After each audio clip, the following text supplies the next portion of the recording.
দলের শীর্ষ নেতা থেকে শুরু করে ওয়ার্ড পর্যায়ের নেতা পর্যন্ত তারা বারবার কারাগারে গেছেন, তাদের নামে মিথ্যা মামলা হয়েছে, তাদেরকে নির্যাতন করা হয়েছে, কারাগারে পাঠানো হয়েছে। আমাদের দলের নেতা কর্মীদের গুম করা হয়েছে, হত্যা করা হয়েছে। সারা দেশে প্রায় 60 লক্ষ নেতা কর্মীর বিরুদ্ধে মামলা হয়েছে। এইবার এই ছাত্র জনতার যে আন্দোলন, আমাদের ছাত্র নেতাদের নেতৃত্বে যে আন্দোলন, সেই আন্দোলনে আমরা সহযোগিতা করেছি, আমরা একাত্মতা ঘোষণা করেছিলাম এবং সেই কারণেই আমাদের প্রায় 11,000 নেতা কর্মীকে গ্রেফতার করা হয়েছে। বন্ধুগণ, আমি আমার বক্তব্যের শুরুতেই এই ছাত্র আন্দোলনে যারা শহীদ হয়েছেন তাদের আত্মার মাগফিরাত কামনা করছি। শত শত ছাত্রকে, জনতাকে হত্যা করা হয়েছে। আমি শ্রদ্ধা জানাচ্ছি সেই সমস্ত শহীদদের যারা ভয়ঙ্কর ফ্যাসিবাদী সরকারের আইন শৃঙ্খলা রক্ষাকারী বাহিনীর গুলিতে নিহত হয়েছেন, যারা আহত হয়েছেন, পঙ্গু হয়েছেন, তাদের প্রতি আমার শ্রদ্ধা, তাদের প্রতি আমরা সহানুভূতি জানাচ্ছি।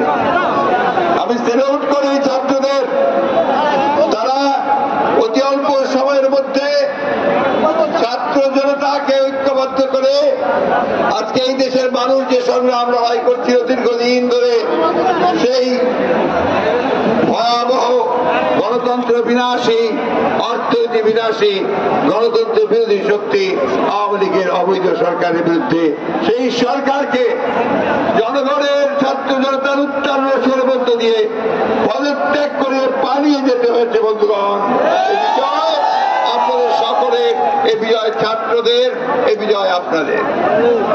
বন্ধুগণ, এখন যে সমস্যা, সেই সমস্যা বিজয় একটা অর্জিত হয়েছে, কিন্তু এই বিজয়কে সুসংগত করা, এটাই হচ্ছে এখনকার কাজ।